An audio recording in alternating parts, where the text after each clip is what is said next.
अगर आप भी लेना चाहते हैं देश दुनिया की तमाम जानकारी तो आज ही सब्सक्राइब करें हमारे चैनल को। साथ ही नीचे दिए बेल आइकन को जरूर दबाएं ताकि हर अपडेट आप तक पहुंच सके। नमस्कार, साक्षी न्यूज नेटवर्क पर आप सभी का स्वागत है। भारत के सुरक्षा बल आतंकवाद की कमर तोड़ने के लिए प्रतिबद्ध हैं, इसलिए आतंकवादियों की कोई भी चालाकी कामयाब नहीं होने वाली है। अब लश्कर तैयबा के टॉप कमांडर नदीम अबरार को ही लीजिए। वह सोमवार को पारिमपोरा में वाहनों की जांच के दौरान गिरफ्तार किया गया था। जब उससे पूछताछ की गई तो उसने बताया कि जहां वो छिपा हुआ था उस घर में उसने एक AK-47 राइफल रखी हुई है। सुरक्षा बल जब उस राइफल को रिकवर करने उस घर पर पहुंचे तो आतंकवादी नदीम अबरार का पाकिस्तानी साथी वहां पहले से ही छिपा हुआ था। उसने सुरक्षा बलों पर फायरिंग कर दी। इस दौरान नदीम अबरार को गोली लग गई। सुरक्षा बलों को नदीम अबरार पर पहले से ही शक था, इसीलिए वह पूरी तैयारी के साथ गए थे। जब नदीम अबरार के पाकिस्तानी साथी ने घर के अंदर से गोलीबारी की तो सुरक्षा बलों ने भी उसका तगड़ा जवाब दिया और आतंकवादी को गोलियों से छलनी कर दिया। मुठभेड़ के दौरान सुरक्षा बलों ने उस स्थान से आम लोगों को हटा दिया था ताकि उन्हें किसी प्रकार का नुकसान नहीं हो। आप वह घर देख सकते हैं जहां पाकिस्तानी आतंकवादी छिपा हुआ था। गोलियों के निशान बता रहे हैं कि कितनी भीषण मुठभेड़ हुई होगी।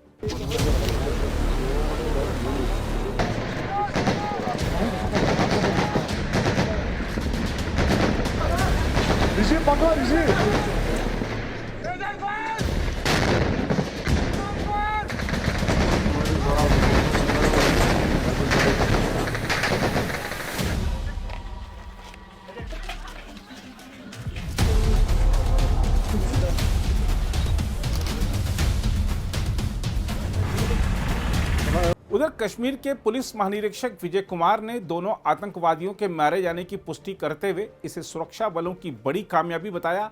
आईजीपी विजय कुमार ने यह भी कहा कि पिछले कुछ दिनों में आतंकी गतिविधियां बढ़ी हैं। आतंकवादी निर्दोष और मासूम लोगों को निशाना बना रहे हैं।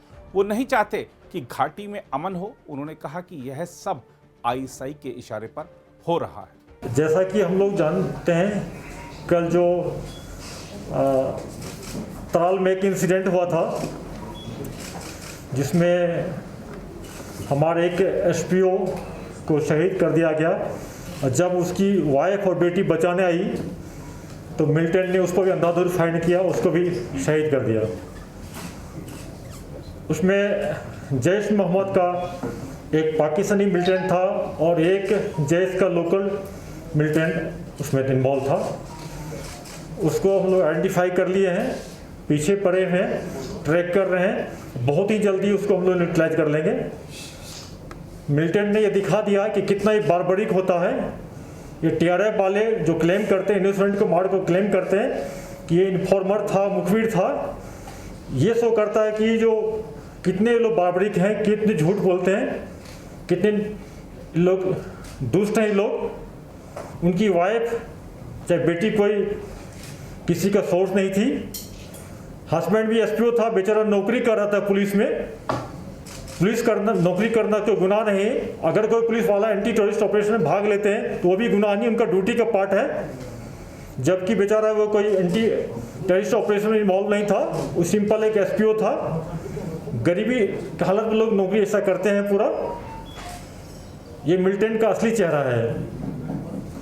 पिछले कुछ दिन में इनोसेंट को, सिविलियन हो या पुलिस वाला जो कहीं छुट्टी पर जाते हैं, अपने घर जाते हैं या मस्जिद के पास नमाज पढ़ने जाते हैं, उसको टारगेट कर रहे हैं लोग। एक सोसाइटी में, एक कश्मीर में एक फेयर साइकोसिस, एक ऐसा माहौल बनाना चाहते हैं कि इनको डर है आने वाले दिन में यहाँ काफ़ी टूरिस्ट आएंगे, लोग आएंगे, यहाँ पर अमन चैन होगा, उसको ये देखना नहीं चाहते हैं। कुछ पॉजिटिव टॉक भी चल रहा है, उसको भी डिस्टर्ब करना चाहता है। इनका ये मेन मकसद है। ये नहीं चाहता कि यहाँ पर शांति हो, लोग यहाँ पर विकासशील हो, डेवलपमेंट हो, लोग दो पैसा कमाए। इसलिए ये सिविलियन को और इनोसेंट को टारगेट कर रहे हैं लोग। जहाँ तक कल का ऑपरेशन के बाद बात है, जैसा कि हम सब जानते हैं कि लावेपुरा इनकाउंटर के अटैक के बाद और कुशीपुरा अटैक के बाद कुशीपुरा में हमारे आर्मी के 2 जवान शहीद हुए थे और लावेपुरा में मार्च में इसी साल सीआरपीएफ के 3 जवान शहीद हुए थे। हम लोग आइडेंटिफाई कर लिए थे उस मॉडल को, उसमें जो गाड़ी जो बात उसको पहले पकड़ लिए थे। 10 लोग को हम लोग अरेस्ट कर लिए थे। उसमें नाम आया था अबरार का नाम आया था, जो नारवल का है, नदीम अबरार पूरा नाम है, दूसरा एक एफटी का और खुर्शीद मीर का। ये तीनों का मॉडल दोनों इंसिडेंट क्या था बड़ा इस साल का। खुर्शीद सोपुर इनकाउंटर मारा गया, उससे जो हथियार AK-47 रिकवर हुआ था वो हमारे सीआरपीएफ के जवान का था, उसका नंबर मैच कर गया। उसके बाद आप लोग एक खुद शेयर देखे होंगे कि TRF वाले ने एक वीडियो जारी किया था जिसमें उन्होंने खुद क्लेम किया था कि अबरार एंड कंपनी ने ये एक्शन किया है। आप सारे वीडियो देखे होंगे। हम लोग पुलिस की टीम हमारे DIG अमित कुमार के सुपरविजन में क्लोजली मॉनिटर कर रहे थे। एक स्पेशल टीम बनाए थे, उसके एक मूवमेंट को ट्रैक कर रहे थे। कल मॉर्निंग में वो अबरार वहाँ से निकला था नॉर्थ कश्मीर से, और जो मुस्लिम जो है एक पाकिस्तान टेररिस्ट, दोनों को मिलके एक बहुत बड़ा हादसा 2 जगह करना था कल। उससे पहले हम लोग जिस गाड़ी में आ रहा था, हमारे एक स्पेशल नाका के सीआरपीएफ पुलिस ने उसको पकड़ लिया। पकड़ने के बाद उसको हम लोग थाना में ले गए, इंट्रोगेट किया गया। ये ज्वाइंट इंट्रोगेशन था जिसमें सीआरपी आर्मी पुलिस तीनों विंग मिलके इंट्रोगेट किया। उसके बाद FIR लॉन्च किए, उसमें FIR में उसको अरेस्ट किए और इंडियन एविडेंस एक्ट 27 सेक्शन के तहत उसको हम लोग फिर जो बोला था कहाँ पर रिकवरी करने के लिए जो कानूनी लीगल है, हम लोग राइफल उनका जो था हथियार रिकवर करने गए थे। हालांकि एक पिस्टल और एक ग्रेनेड पहले रिकवर हो चुका था और जो घर सस्पेक्टेड हाउस गया था अंदर से फायरिंग आ गया, जिस फायरिंग में हमारे सीआरपीएफ के एक ऑफिसर 3 लोग टोटल इंजर्ड हो गए और उसको रीइंफोर्समेंट किया गया। सीआरपी आर्मी पुलिस ने कॉर्डन को स्ट्रेंथन कर दिया। फिर इनकाउंटर चलते रहा। फिर दूसरा मिलिटेंट जो था पाकिस्तानी मुस्लिम, वो घर से निकला और अंधाधुंध फायर किया। बाद में इनकाउंटर में कि नदीम अबरार और पाकिस्तानी टेररिस्ट दोनों मारे गए। वहाँ से भी 2 AK-47 मिला है।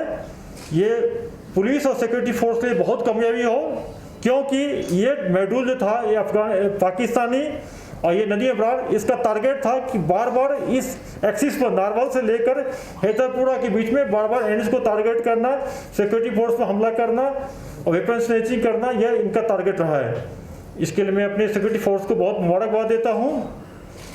और मैं मिलिटेंट्स के पेरेंट्स से बार बार फिर से अपील करना चाहता हूँ कि सिक्योरिटी फोर्स पुलिस का फेस देखिए आप लोग। लाइव इनकाउंटर में हम लोग सेंटर लेते हैं, उनको जिंदा रहने का मौका देते हैं कि लाइव इनकाउंटर में, लेकिन अगर कोई टेररिस्ट इस ढंग से इनोसेंट सिविलियन को किलिंग में इन्वॉल्व होगा, सिक्योरिटी फोर्स पुलिस पर अटैक करेगा, उसको हम लोग नहीं छोड़ेंगे।